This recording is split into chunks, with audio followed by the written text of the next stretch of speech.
My name is Derrick Broze. For the last 10 years, I've worked as an investigative journalist, hosting a radio show, writing books, and producing numerous documentaries about the realities of child trafficking, the dangers of technology, and indigenous struggles. Now, I aim to uncover whether there exists a network of individuals and institutions which ties these issues together. Many researchers posit the existence of an international cartel which covertly manipulates world events for their own benefit. Are these claims simply fantasy and paranoid delusion, or is there truly an agenda to subvert humanity to the demands of the pyramid of power?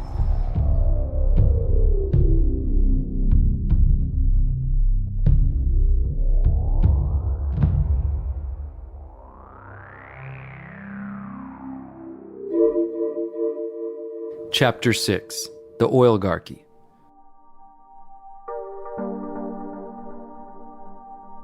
Petroleum, or oil, is one of the most widely used substances in the world. Oil and its byproducts, petrochemicals, are used in a number of ways in our daily lives: for fuel and lubricants in our vehicles, and for plastics used in our homes, shops, and restaurants.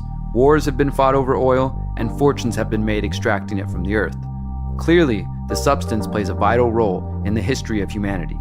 Those who created the massive oil industry we know today, sometimes known as Big Oil or the oligarchy, reaped massive benefits for their efforts. But were the intentions of these tycoons purely based on profit and propelling humanity forward towards innovation? Or, as many researchers have proposed, is there a more nefarious agenda behind the history and the future of the oligarchy? The Standard Oil Monopoly. The roots of today's major oil companies go back to the founding of the oil industry by John D. Rockefeller and his company Standard Oil.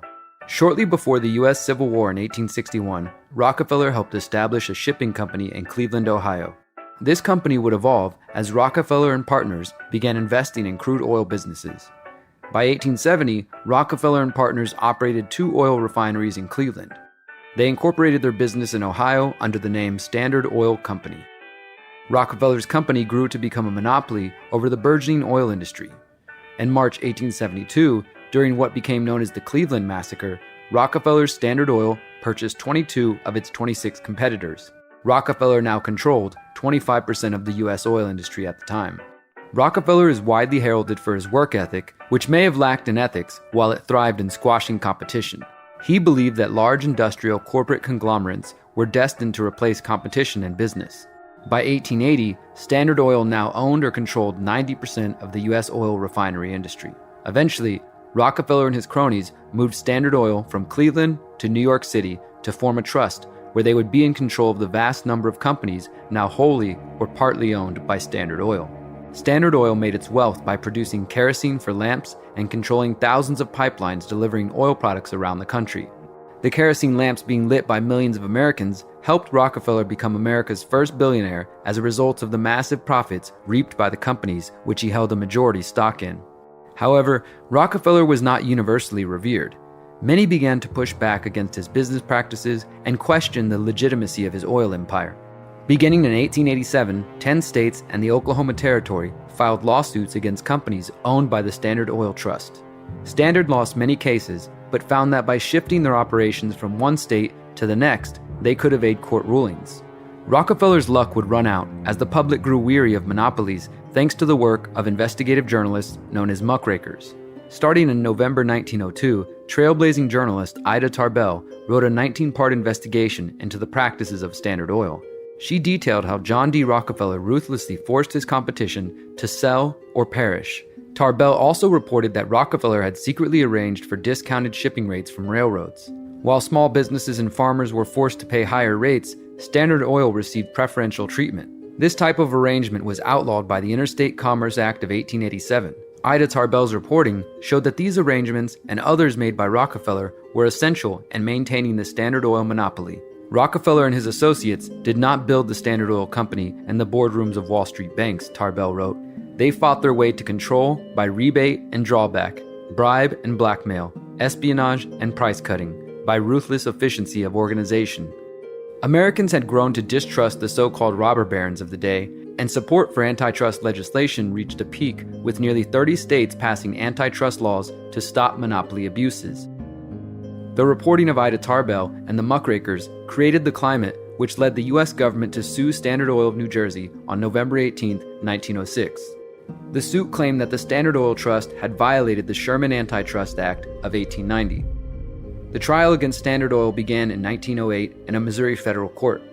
Evidence was presented showing that Standard Oil had indeed secured illegal railroad discounts, as well as blocking competitors from using oil pipelines, spying on other companies, and bribing politicians.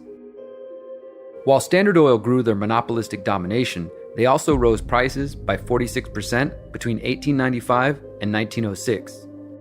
The judge and a subsequent federal appeals court found that Standard Oil was a monopoly in violation of the Sherman Antitrust Act. The judge recommended that Standard Oil be broken up into independent companies.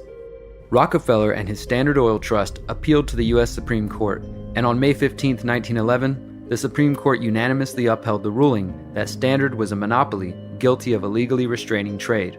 The court agreed that the best way to restore competition in the industry was to break the company into individual companies. In reality, the government allowed Standard Oil stockholders to receive fractional shares in all 34 companies that were formed from the trust. This essentially meant that the companies had the same stockholder owners as before. The major Standard Oil companies that were broken up include Standard Oil of New Jersey, which became Esso before eventually merging with another company to form Exxon. Standard Oil of New York eventually became Mobil. Exxon and Mobil would eventually merge, forming the Exxon Mobil Company. Standard Oil of California eventually became Chevron. Standard Oil of Indiana became the American Oil Company, which is now part of BP, British Petroleum. The Continental Oil Company would merge and evolve to become Phillips 66.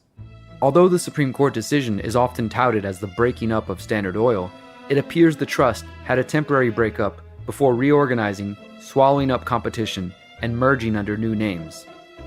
ExxonMobil, Chevron, Phillips 66, these are common names the average driver knows even if they have no understanding of the Rockefeller connection.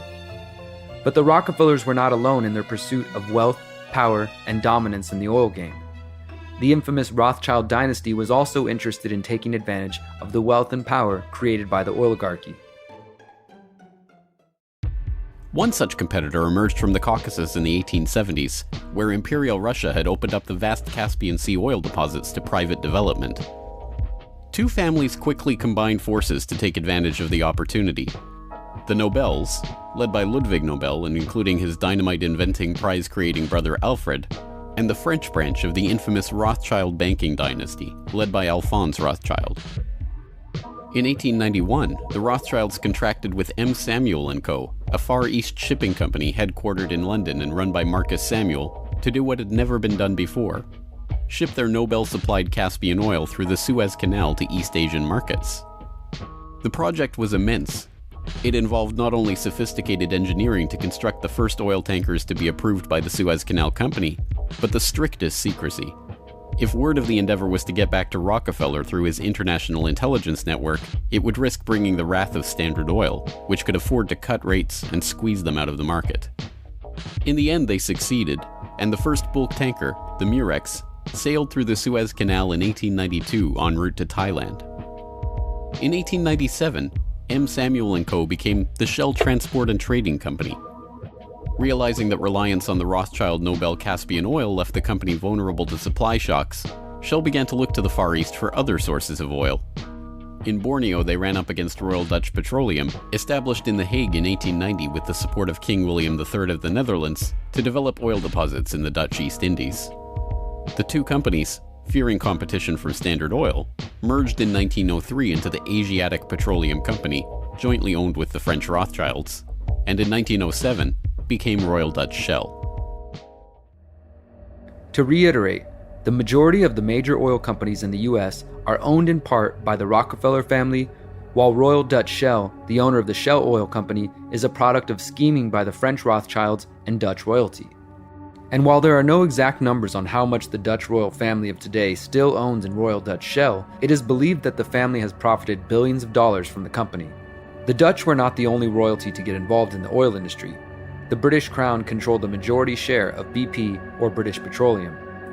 As with the Rockefellers, the Rothschilds and royalty from Denmark and Britain will appear throughout this series as we explore the many roles they play in the pyramid of power. The families of the oligarchy were not satisfied with dominating the rapidly expanding oil industry. They recognized that their financial aspirations, now intertwined with the fate of oil, were better served by engineering crises and even supporting wars if it meant a better bottom line and furthering their geopolitical interests. In the second move of the operation, Kissinger helped negotiate a deal with Saudi Arabia. In exchange for US arms and military protection, the Saudis would price all their future oil sales in dollars and recycle those dollars through treasury purchases via Wall Street banks. The deal was a bonanza for the oligarchs. Not only did they get to pass the price increases on to the consumers, but they benefited from the huge flows of money into their own banks. The Shah of Iran parked the National Iranian Oil Company's revenues in Rockefeller's own Chase Bank, revenues that reached $14 billion per year in the wake of the oil crisis. With the creation of this new system, the petrodollar, the oligarchs had reached unprecedented levels of control over the economy. Not only that, they had backed the world monetary system with their commodity, oil, and brought potential competition from upstart producer nations under their control, all in one step. With the United States dollar now established as the official currency for buying and selling oil, the big oil magnates were in a position to entrench themselves within the Western political establishment so they might continue to manipulate world events. Peter Dale Scott, author of Drugs, Oil, and War, has written extensively on the role oil, along with drugs, have played in numerous wars and geopolitical disputes. America's economy has depended since World War II on its manipulation, its use of manipulation, not so much of the oil itself, but the ability to dominate the oil market, and the CIA has been a key role in that. And since when Reagan came to power, and against the Jewish interests in Congress, authorized the sale of a number of advanced armaments, mostly planes, to Saudi Arabia. It was a huge, huge sale, and something like 10% of it was devoted to, promised by the Saudis in exchange to support operations that the CIA wanted to conduct that were too big for the CIA's authorized budget it got from Congress. So this really meant, in the sense, that the CIA was working for this international oil conglomeration, and that was very key in ending the Soviet Union, by the way. Big oil conquers the auto industry. The Supreme Court's decision to break up the Standard Oil Trust in 1911 was hardly a setback for the Rockefeller dynasty. Because of the decision, John D. Rockefeller owned 25% in all of the splinter companies, making him the richest man in America and the first billionaire. This wealth, power, and prestige was not something Rockefeller was willing to give up. Rockefeller and the oligarchs recognized that there were many threats to their power. Throughout the early 20th century, Big Oil pushed back against the use of electricity, which was replacing their kerosene lamps. These businesses and wealthy CEOs worried that their oil products might outlive their usefulness and dominance. However, it was also at this time that the first gas-powered vehicles began to appear. Gasoline had previously been seen as a byproduct of oil refining that had limited use. With some lobbying and promotion from Big Oil, America and the world were soon driving loud gasoline cars, while the oil industry once again celebrated monumental profits. Big Oil's domination also faced a threat from alcohol, which was widely known as a cheap, readily available source of fuel. In 1906, the alcohol tax was repealed, and corn ethanol became available at a lower price per gallon than gasoline. If this craze were to take off, anyone with raw vegetable matter could produce their own fuel. As James Corbett has reported, a 1909 USGS report comparing gas and alcohol engines noted that there were fewer restrictions on alcohol engines. This gave alcohol-based fuels a leg up against gasoline. John D. Rockefeller sprung into action by supporting his longtime personal friend, Howard Hyde Russell, to fund the Anti-Saloon League in 1893. The league was funded by yearly donations from John D. Rockefeller. This funding allowed Russell to use the league as a mouthpiece for anti-alcohol propaganda. Once Prohibition became law in 1920, increasingly burdensome restrictions were placed on ethanol producers. The government required producers to add deadly petroleum products to their ethanol before being sold. The alcohol-based fuel industry could not stand up to the Rockefellers' latest effort to smother competition. Alcohol was not the only alternative to oil-powered vehicles which appears to have been crushed by the weight of big oil. In the documentary Who Killed the Electric Car, we hear more testimony about the role big oil played in suppressing the electric car. In addition to the electric car, there are also reports of inventors creating various forms of alternative energy or cleaner fuel. Some of these inventors claim to have their creations destroyed, their lives threatened, and inventions purchased only to be shelved and kept from the public. Big oil in the 21st century. On first glance, it would appear that many people have woken up to the agenda of big oil. Young people all over the world have come to see climate change as the greatest existential threat to their generation. They protest and strike and demand the world's major corporations pay higher taxes and offset their pollution via carbon schemes. By all appearances, big oil has been exposed. Unfortunately, the truth is less optimistic. The reality is that many of the major corporations supporting the fight against climate change and supporting United Nations mandates, such as the 1992 UN Convention on Biological Diversity, the Sustainable Development Goals, and Agenda 2030, are the same big oil companies who would likely suffer the most under the proposed changes to business as usual. Could it be that these corporations are simply seeing the writing on the wall and making moves that will ensure they maintain their wealth? Or, perhaps, the big oil titans refuse to be dethroned and will do whatever is necessary to maintain the status quo. Research from InfluenceMap shows that the 5 largest publicly traded oil and gas majors, ExxonMobil, Royal Dutch Shell, Chevron, BP, and Total, have invested over $1 billion of shareholder funds on misleading climate-related branding and lobbying. InfluenceMap reports that, quote, these efforts are overwhelmingly in conflict with the goals of this landmark global climate accord and designed to maintain the social and legal license to operate and expand fossil fuel operations. Continuing to use fossil fuels is only one aspect of the oligarchs' faux environmental movement. They are also actively promoting dangerous solutions to ecological issues. In a report from Navdanya International titled Global Citizens Report: Gates to a Global Empire, the ETC group exposes how modern robber baron Bill Gates is invested in a technology that is ostensibly aimed at fighting climate change, while he also continues to fund destructive industries. The technology is known as geoengineering, a term which describes an array of technologies that aim, through large-scale and deliberate modifications of the Earth's energy balance, to reduce temperatures and counteract anthropogenic climate change. There are a number of geoengineering proposals, but the one that is most popular and being funded by Bill Gates is known as solar radiation management. SRM involves spraying aerosols and other chemicals from the exhaust of planes with the hope of reflecting sunlight. Numerous studies have warned about the unknown consequences of geoengineering, including the potential for loss of blue skies, droughts, and even more extreme weather. While most reports claim that geoengineering and other forms of weather modification are only in the research phase, a growing number of citizens and researchers are documenting clear evidence of weather modification.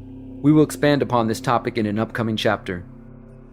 The ETC Group report, dubbed the Sugar Daddy of Geoengineering, looks at the ways in which the Bill and Melinda Gates Foundation wield immense influence across the world. The report states, quote, in fact, Gates has, through personal funding and investments, been one of the major backers of the most extreme forms of geoengineering research for more than a decade. Prominent geoengineers like Ken Caldeira and David Keith are among his close advisors, and his donations are supporting some of the most controversial proposed experiments. Hidden behind Gates' carefully cultivated persona of detached curiosity on climate solutions are significant financial interests in fossil fuel extraction. The report goes on to describe how Gates has been a major shareholder in Canadian national railroads and is making big profits by shipping crude oil from Canada's tar sands to market. Tar sands extraction has been opposed and challenged by Indigenous communities and environmental activists who say the operations are the dirtiest and most destructive form of fossil fuel extraction. While Gates claims to be fighting for the environment, including in a book released in 2021, he continues to hold shares in Canadian national roads and promotes geoengineering projects. Gates is also profiting off big oil money via his estimated $70 billion stock in Microsoft. Microsoft has invested heavily in pursuing big oil giants, signing deals with Exxon, Mobil, Chevron, Shell, and BP. This is but just one example of how the current corporate titans continue to profit off oil while promoting a fight against climate change and United Nations policies that will strip away local political power and place power in the hands of international, centralized institutions. They do not care about the causes they promote so long as they can remain powerful and influential. While the history of these organizations and family may not be widely known, they are still impacting our world in major ways. For example, in the first week of the Trump administration, Donald Trump issued an executive order to fast-track the controversial Dakota Access Pipeline, a project that has a legacy of oil leaks and militarized police. Additionally, Trump passed executive orders which said that pipelines, roads, and railways along the border will take no more than 60 days to be approved or denied, and that the decision will now come directly from the president himself, effectively giving any future president unilateral powers for approving oil projects. In March 2019, further evidence of the relationship between big oil and the US government was revealed after conversations between Interior Secretary David Bernhardt and oil executives were leaked. In a secret recording, oil executives can be heard discussing David Bernhardt and celebrating the access they had during the Trump administration. The recording took place during a 2017 meeting of the Independent Petroleum Association of America in Southern California. The legacy of big oil was established by John D. Rockefeller 150 years ago, and while it may appear that the mood has shifted, that the public is ready to overcome the influence of the oligarchy, there is still more to the story. The oligarchy, as it existed in the 19th century, is not what it is in the 21st century. I think people will have seen that the stranglehold that the big oil companies held over the economy of the 20th century is not the same in the 21st century. Although obviously big oil companies still are an important part of the economy, there is the very obvious shift that is happening right now as even oil companies themselves try to diversify away from petrochemicals and start to promote the so-called green economy. So there is clearly a shift that's taking place, and the temptation would be for people who were opposed to big oil and what it represented to celebrate, as in the victory has been achieved, big oil is going down. It might take a decade or two or three, but eventually these big oil companies will not have the same stranglehold over the economy as they did before. But I think that completely misses the point, that ultimately the oligarchy was not about oil. It was about money, power, and control. And that money, power, and control has simply shifted into other areas of the economy and other endeavors, which is why we have the seeming paradox of, say, the Rockefeller family itself divesting all of its oil and gas holdings, when that, of course, was what made the Rockefellers into the Rockefellers. Why would they do that if they were simply giving up their power and control? Well, of course, they are not giving up their power and control. They're only giving up their investment in oil and gas. And they themselves are spearheading the drive toward the technocratic ideas that will ultimately eclipse the petrochemical-based economy that we have had over the course of the past 150 years. And those ideas rely on alternative methods of electrical generation, but ultimately it will be things like the smart grid, which will distribute that energy more effectively and also, of course, monitor and control everything that is happening in your house at all times, which will be communicating with everything else through a 5G grid and the Internet of Things.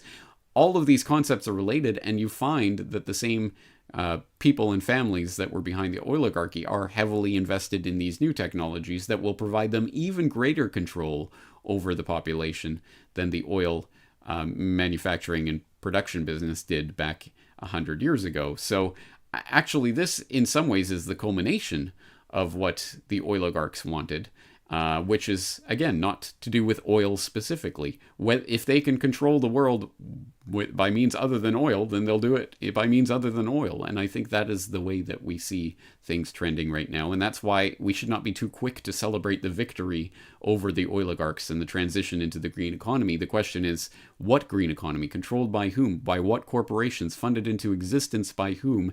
And what does that mean in terms of the control that will happen over our lives as we start getting sequestered in our carbon budgets, and every action and interaction that we do becomes monitored in real time to protect the environment, or whatever guise that is put under, who is driving the sustainable development movement, and what does that mean as sections of the world are cordoned off for the sole and exclusive use of certain connected interests? And do we see names like the Rockefellers and the Rothschilds and the various royal families that have been behind the oil industry? Do we see those names popping up in this new field? Spoiler alert, yes we do. Solutions. Understanding the full history of the big oil titans and the oligarchy they have created can be overwhelming. As we have been learning with the pyramid, there are many powerful and ruthless powers that treat the world as their chessboard. These powers include families and organizations which appear to have a history of business partnerships and relationships. These titans want to create a world where they profit off every action we take. Whether it's from the fuel in our cars, the plastic bottles, the rubber on your bike tires, and on, big oil is big business. They are prepared to stay in power even as the narrative shifts to condemn the products which have made them rich beyond imagination. Despite these seemingly insurmountable circumstances, there are solutions we can implement in our lives as we work to become free of the stranglehold of the big oil octopus. First off, if you are determined not to enrich the oil companies, find ways to avoid using their products. This would involve not driving, maybe not even riding a bike, foregoing plastic dishes for carryout, no more plastic water bottles, and no more petroleum-based products. This might sound extreme to some, while others may already be practicing these strategies. Boycotting the industry, to whatever degree is possible, is at least one way to stop supplying the industry responsible for so much turmoil with our hard-earned dollars. However, some critics say this attempt at lifestyle activism is insufficient to actually stop the practices of big oil. Some activists will seek political solutions, supporting candidates who promise to remove the influence of big oil, and supporting efforts to pass laws designed to restrict big oil. If these solutions appeal to you, pursue them vigilantly. At the same time, we need to acknowledge that it is the governments which have partnered with the oil titans time and time again.